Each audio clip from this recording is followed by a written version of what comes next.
Okay, let's be real. We all remember our first time watching Akame Ga Kil, right? That devastating show that left us all devastated. We meet this wide-eyed kid called Tatsumi who gets swept up by Night Raid, a squad of assassins fighting a corrupt empire. Beautiful premise, by the way.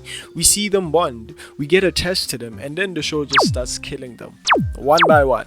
One by one. It feels less like a story and more like you're watching someone pull blocks from a Jenga tower just to see how fast they'll all collapse. Not even the main character was safe, by the way. For years we've argued about it online. Was this the brave story about the brutality of war, or was it just killing characters for cheap emotional shock? Well, today I'm gonna settle it. They killed everyone in Akame Ga Kil, and I'm here to tell you it was basically for nothing. Now, this rant has been brewing in me for years, so before I finally let it all out, if you end up enjoying this little dissection of our collective anime trauma, do me a favor, hit that subscribe button. We have plenty more anime betrayals to get through together. Akame Ga Kil had an amazing hook, a government torn society with assassins fighting that tyrannical government. It had style, incredible action, and a cast that was instantly likable. The problem was never the idea of killing characters. Dark fantasy needs those high stakes. The problem is how and why the anime did it. It's like the show's writer were a chef whose only recipe was tragic stew, and the only ingredients that they kept on adding was just another character's death. The flavor never really deepened, it just got more bitter. Let's start with Shell, personally one of my favorite females in the show, the kind, clumsy one of the group. We get a little backstory about her finding her purpose in killing for the revolution, and then in episode 2 she's cornered by Siryu Ubiquitous and her imperial arms. Shell sacrifices herself so Mine can escape and gets chomped in half. Just like that, gone. Her death was supposed to scream, "No one is safe," but did we really have enough time to feel it? Or was she just the first lamb to be sacrificed to prove the show was edgy? The murder scene continues with Bulat, bro, the mentor to Tatsumi, the powerhouse of night. And by the way, little side note here, he is gay. Yeah. Just I'm gonna let that breathe. But his final battle is genuinely awesome in a way that he had to be taken down by a poisoned blade. What do you mean, though? He gives the most heroic speech ever, like Captain Aaron up in the bit, and then passes down his imperial arms down to Tatsumi and dies. Two major characters gone in just 8 episodes. The pace is relentless with this show, man. In just 8 episodes, we've lost so many people. It doesn't feel like we're watching people we've journeyed with die. It feels like we're just watching dominoes fall at this point. But the absolute peak of this death for shock's sake mindset comes with Chelsea. She joins the team, this sassy lollipop loving assassin who can shapeshift. She calls out the others out for being too soft and blames the others' deaths on them, which is Shell and Bulat. And then she goes on a solo mission, thinks she succeeds, and lets her guard down for a split second. What happens next is one of the most needlessly cruel scenes in the whole show. She's killed, and her head is put on a goddamn spike. This was honestly unnecessary.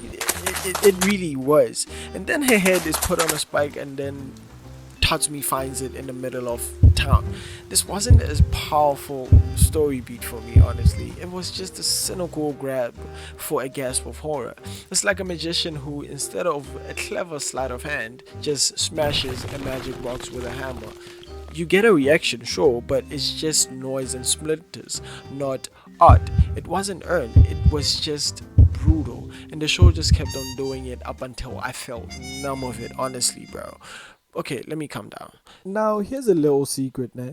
The thing that makes the anime's choices so much more frustrating is that the story itself didn't have to turn out that way. The anime is like a cover band that starts playing a familiar song, but halfway through forgets the lyrics and starts improvising its own depressing, bleak ending. In its back half, the show outpaced the manga and completely went rogue. The manga, however, tells a different story, a completely better story. For one, let's look at those deaths again. Sheele and Bulat's deaths are mostly the same in both versions. They set the stakes early on. But where the anime uses this as a blueprint for almost everybody, the manga uses it as a foundation to build something much more meaningful.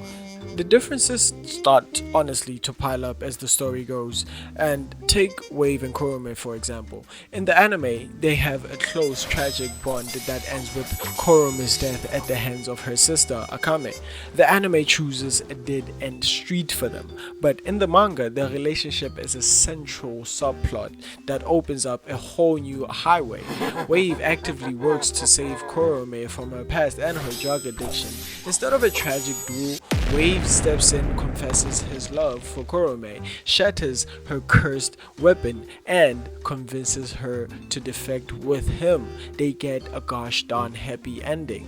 And then there's mine. In the anime, she becomes Tatsumi's love interest, confesses her feelings, and then immediately dies after a heroic last stand. She wakes up. The story gives her a chance to grow back to see the sun again. It doesn't just kill her off for a moment of angst. It uses her struggle to build suspense and ultimately reward our investment in the whole story. This brings me to the most unforgivable sin of this whole Akame Ga Kil anime, the fate of Tatsumi.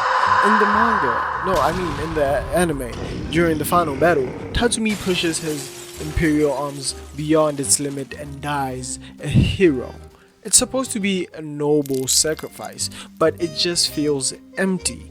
It's like reading an entire book only to find out that the last page has been torn out, leaving you with an unsatisfying void. After watching all of his friends die, he dies too? Come on, man. The protagonist was just another body on the pile? The message just feels bleak for the sake of being bleak, you know? Now, let's turn to the manga. The situation is very much similar. Tatsumi has to stop the giant mech. He pushes his imperial arms beyond its limit, but instead of dying, the imperial arms permanently fuses with him. Tatsumi saves everyone, but he becomes a dragon. I repeat, he saves everyone, but becomes a dragon. He loses his human form but survives. I repeat, Tatsumi survives. The anime's ending is a period, it's a full stop. The manga's ending is a semicolon. The sentence changes, but the story continues. He's trapped as a dragon, but he's alive. And with Akame's help, he regains his mind. Waiting for him is mine. Awake from a coma, they get a peaceful life together. Tatsumi doesn't get a simple hero's death. He gets a complex, bittersweet, and ultimately hopeful ending. He sacrificed his humanity, but he got to live the life he fought for. The anime chooses gravestones. The manga chooses the future. Well, the answer in the anime for as to why they killed everybody is very simple. Shock value. The anime is like a meal made entirely out of hot sauce. The first bite is shocking for sure, but as soon as your taste buds gets overwhelmed, that's all heat and no flavor, honestly. The deaths stopped mattering. They just became a predictable pattern of nihilism to me, and it left most people feeling cheated out of a good ending. But the manga had a point to prove. It was a well-balanced meal where the spicy moments, which are the deaths, served to enhance the main course, which is the survivor's journey. It understood that the story isn't powerful by simply killing characters, but by showing what the survivors fight for. It delivered an ending that was both costly and earned. The Akame Ga Kil anime isn't a total failure.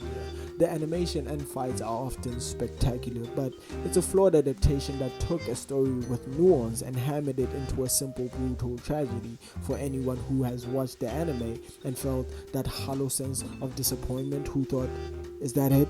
Is that all? I have one piece of advice for you. Read the manga. The experience is way better. It is objectively a way better experience when compared to the anime as a whole. What do you think? Was the anime's ending a masterpiece of dark storytelling or a complete betrayal? Let me know your own rant in the comments below. And if you want more from these deep dives into where anime adaptations went completely wrong. Alright, don't forget to subscribe to the channel, and thanks for watching. Stay on and stay curious.